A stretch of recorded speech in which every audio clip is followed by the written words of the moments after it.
C'est l'heure de vous informer sur la radio-télévision EK. Madame, Messieurs, bienvenue dans cette session d'information. À la une de l'actualité, l'opération débouclage des véhicules dans la ville de Bukavu venait d'être reportée pour le lundi 25 septembre prochain. Une opération qui était prévue pour ce lundi 18 septembre 2023. Dossier à suivre dans cette édition d'information. Toujours au sommaire, en territoire des Calais, les sinistrés des dernières catastrophes naturelles de Niamoukoumi et Bouchouchou plaident pour une aide alimentaire auprès des organisations humanitaires et personnes de bonne volonté. Mesdames, Messieurs, c'est tout pour les titres. Place à présent au détail.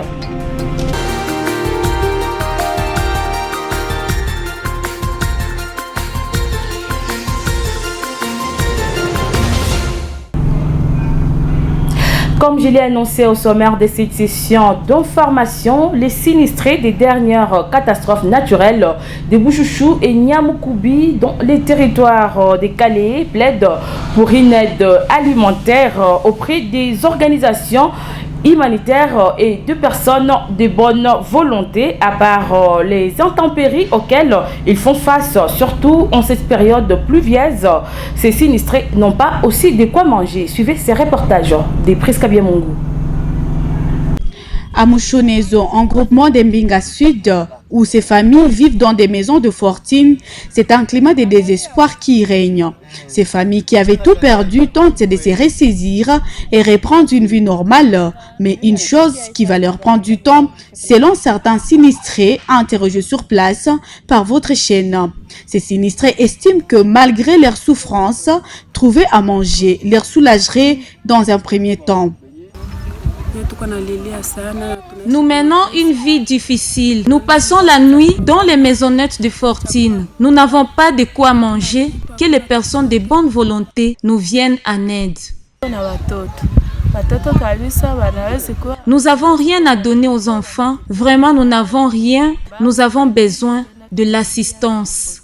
Pendant ces temps, c'est le gouvernement provincial du Sud Kivu qui tente de pallier tant soit peu à ces différentes difficultés qui traversent ces sinistrés.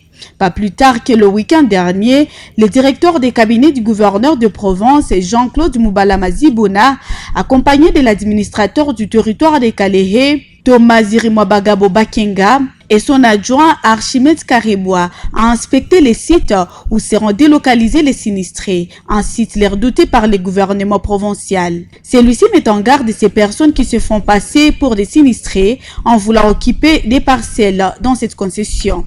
J'ai été envoyé par le gouverneur de province pour faire le suivi du dossier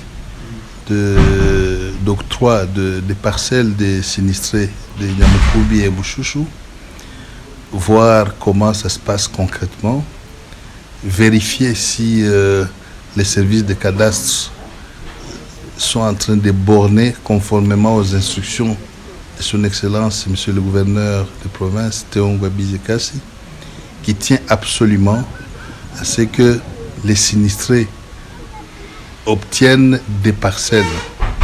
Et aussi, au-delà des parcelles, ils auront des tôles qui vont leur être remises par RHA. Sur place, Jean-Claude Moubalama a annoncé l'arrivée du gouverneur des provinces Théon Gwabizekasi le mercredi prochain pour la distribution des tôles aux sinistrés, sauf changement de dernière minute.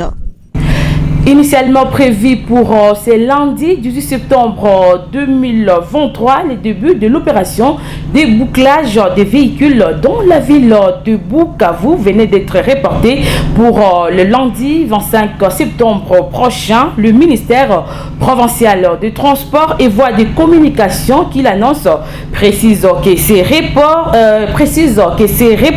n'est qu'une manière de faciliter aux responsables des véhicules de trouver pour leurs engins les documents exigés pour circuler. Suivez ces reportages. Pour la journée de ce lundi, les transports en commun a tourné à la normale. Certains conducteurs interrogés par votre chaîne dénoncent cette façon de faire des autorités qui n'ont pas sensibilisé les conducteurs sur la dite opération.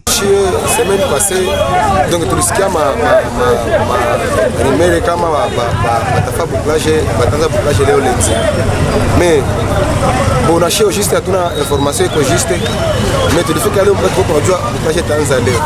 Mais bakasema wanatupatia ingine bonus ya hii semaine tu. Donc hii semaine ndio ya mwisho.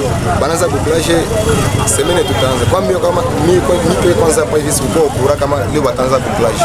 Bangetusaidia bouclage kuanza ndio ni sawa. Hatukatai, lakini wangetusaidia baangalie vya kufanya paske watoto wako waenda kwa masomo na sijue kama bashafanya bouclage na wanafunzi wako wanasoma. Singekuwa mwe watusaidie punguze kwa malipizi. Donc bakifanya bouclage kama wangefanya aemwa bafanya hata 2 semaines. Notez que pour ce bouclage, les documents exigés sont entre autres le permis de conduire, la vignette, l'attestation de contrôle technique et bien d'autres. Et la société civile de la commune du Bonda en ville de Bukavu condamne le manque d'accompagnement des différentes mesures prises par les maires de la ville Zeno Karumba et demande à celui-ci d'user de son autorité pour imposer celle-ci. Cette structure citoyenne fait allusion aux mesures prises entre autres pour la régulation du transport en commun dans la ville, la lutte contre les tapages nocturnes et diurnes, la lutte contre l'insalubrité et autres. Son président Mouroula Machumbiko renseigne que bien que prises, ces décisions peinent à être respectées faute de manque des mesures d'accompagnement. Celui-ci pense qu'il est temps que l'autorité urbaine intervienne pour remettre de l'ordre dans ces secteurs.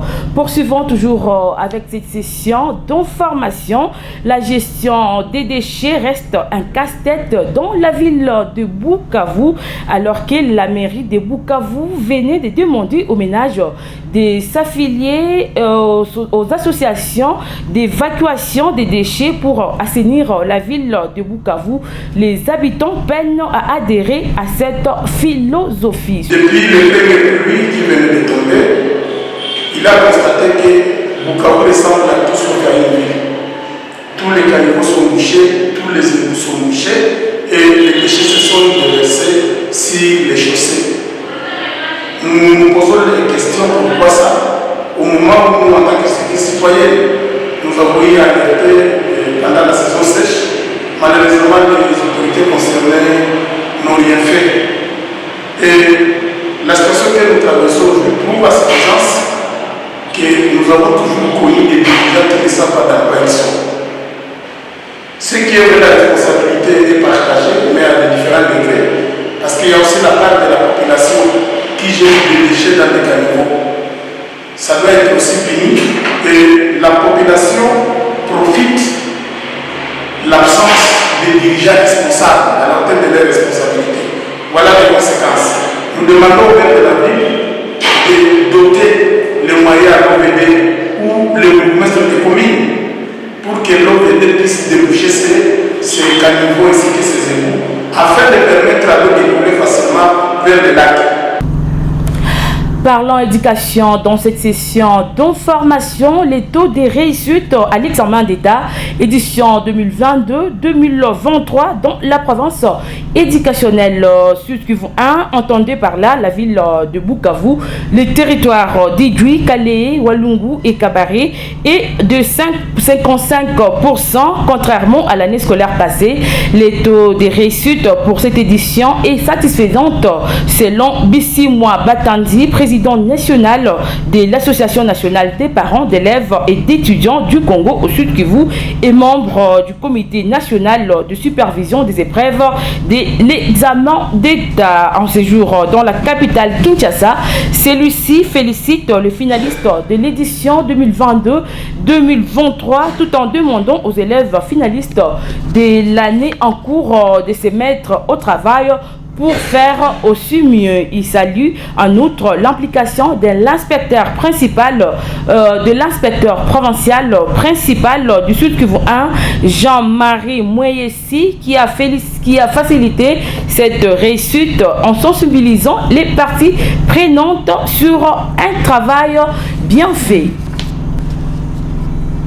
Bouclons cette session d'information par cette actualité. Les forces politiques alliées de l'Union pour la démocratie et les progrès social UDPS Tshisekedi porte officiellement la candidature de Félix Antoine Tshisekedi Tshilombo à la prochaine présidentielle. Cette résolution a été prise le samedi 16 septembre 2023 par les partis et personnalités politiques réunis depuis vendredi dernier en conclave à Kinshasa. Suivez cet élément.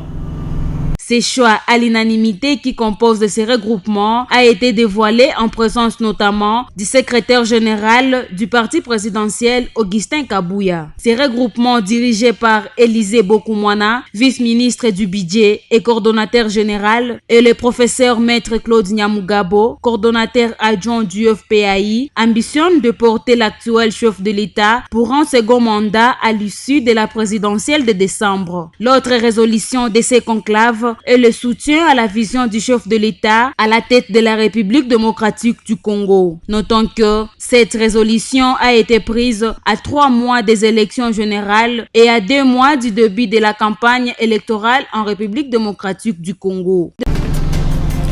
Mesdames, Messieurs, ainsi s'achève cette session d'information sur la radio, télévision ECA. Merci à vous de l'avoir suivi et bonne suite de nos programmes.